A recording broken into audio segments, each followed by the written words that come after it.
इस बजट से भी बहुत उम्मीदें थी, लेकिन इस बजट में सिर्फ शब्दों का और आंकड़ों का ही मकड़ जाल था।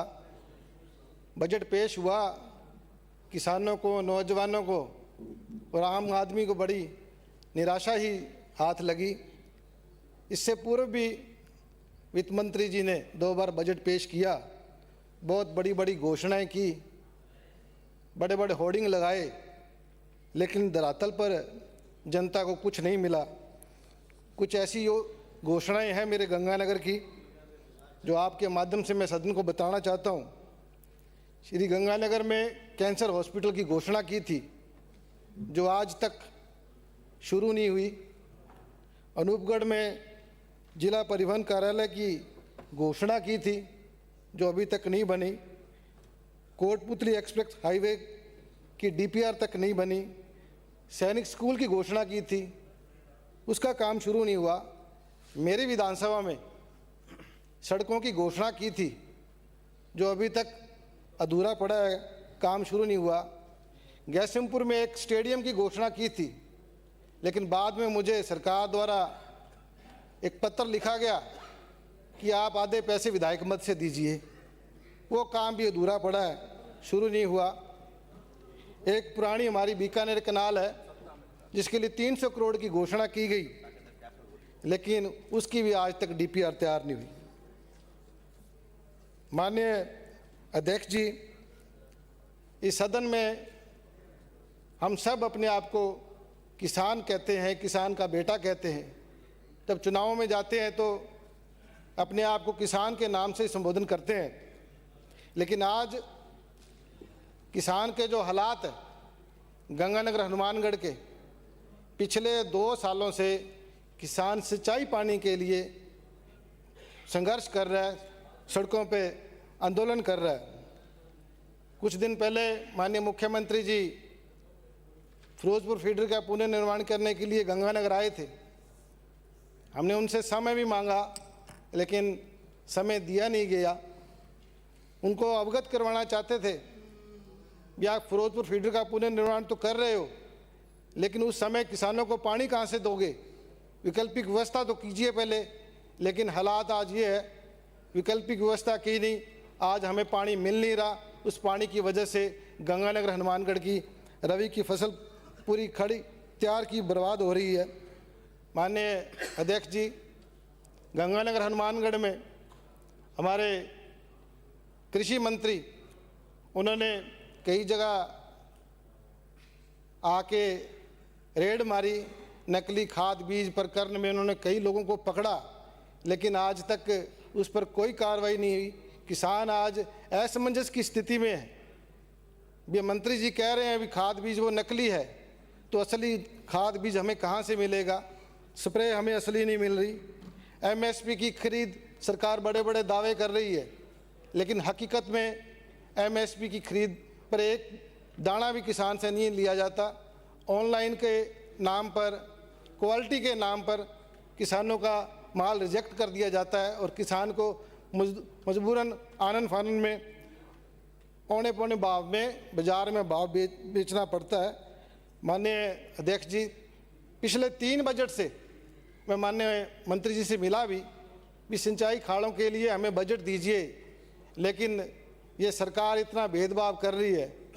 गंगानगर और सादुलसर को के लिए तो बजट है, बाकी हमारी जो 4 विधानसभा है उनके लिए 1 रुपये का बजट भी इन्होंने नहीं दिया। इस बार 5 करोड़ खाड़ों के लिए बजट आवंटित किया है, लेकिन मैं आपके माध्यम से मंत्री जी को बताना चाहता हूँ 5 करोड़ तो एक ग्राम पंचायत में लग जाएगा, बाकी किसान कहाँ जाएंगे? मैं आपके माध्यम से सरकार से निवेदन करता हूँ भी खाड़ों के लिए और बजट आवंटित करें ताकि किसानों को राहत मिले। माननीय अध्यक्ष जी, डिग्गियों के लिए बड़े बड़े दावे किए गए भी किसानों को डिग्गियों के लिए बहुत अनुदान दिया गया है, लेकिन पिछले 2 सालों से जो किसान डिग्गियाँ बना के बैठे हैं उनको अनुदान के नाम पर 1 पैसा नहीं मिला। किसान सरकार की तरफ देख रहा है। ऑनलाइन गिरदावरी का भी एक सरकार ने नया किसानों के लिए एक लफड़ा खड़ा कर दिया है।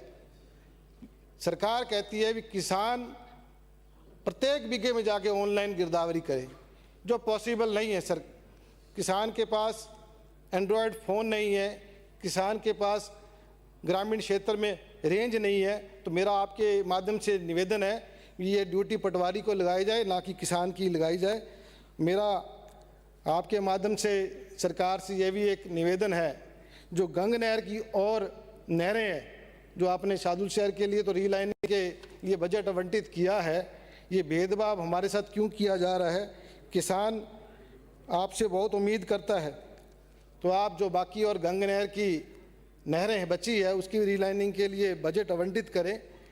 अध्यक्ष जी, मैंने एक सेम की समस्या उठाई थी, जिसके लिए सरकार ने डीपीआर बनाने के लिए 1 करोड़ रुपए का बजट आवंटित किया है, लेकिन आज उसके लिए एक स्पेशल बजट आवंटित करने की ज़रूरत है, क्योंकि सेम एक बहुत बड़ी समस्या आज डानिया जी ने भी ये मुद्दा उठाया था।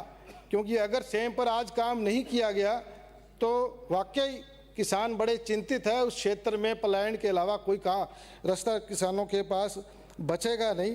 तो सरकार इस तरफ भी ध्यान दे। और कानून व्यवस्था पे बड़ी बड़ी बात की गई है, लेकिन काम नहीं किया गया।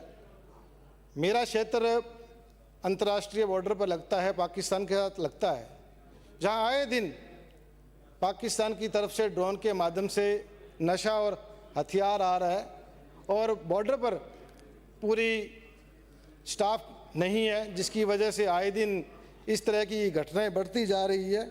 माननीय अध्यक्ष महोदय, एक और ही बड़ा गंभीर मुद्दा है हमारे गंगानगर के लिए। गंगानगर के लोग बड़े भयभीत है, क्योंकि गैंगस्टरों द्वारा आए दिन फिरौती कॉल आती है, और जो फिरौती के पैसे नहीं देता उस पर गोलियां बरसाई जाती है।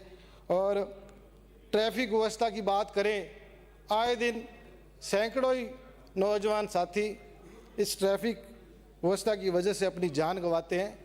पिछले ही दिनों गंगानगर शहर के अंदर पुलिस गश्त कर रही थी, उसमें हमारी महिला अधिकारी थी, एक लापरवाही की वजह से उसकी जान गई है। वजह ये निकली कि वहाँ स्पीड ब्रेकर नहीं थे। तो इसकी तरफ भी सरकार ध्यान दे। एक हरित बजट की बहुत गुणगान किया गया भी हमने इतने पेड़ लगाए, आप लोगों ने पेड़ काटे कितनी खेती काटी गई, इस तरफ भी आपको ध्यान देना पड़ेगा। मैं धन्यवाद करता हूँ बिश्नोई समाज का, जिन्होंने हम सब की लड़ाई उन लोगों ने लड़ी, और आज सरकार को झुक के उनके आगे झुकना पड़ा और कानून बनाने की बात कही। इसके लिए मैं बिश्नोई समाज का, उन संतों का और महिलाओं का नमन करता हूं उनको, जिन्होंने हमारी लड़ाई लड़ी। और मेरी कुछ मांगे हैं, जल्दी बोल लो, जो मैं आपके माध्यम से जल्दी बोल लो, टाइम हो गया आपका। टेबल कर दूं आपको। एक, मेरी विधानसभा के गैसमपुर और रेडमलसर में पिछली सरकार ने घोषणाएं की थी, तो मेरा आपके माध्यम से निवेदन है सरकार उसी तरफ बजट दें, और पदमपुर और करणपुर में मिनी सचिवालय बनाने के लिए बजट करें। आपने मुझे बोलने का मौका दिया, आपका बहुत बहुत धन्यवाद। श्री हंसराज मीणा।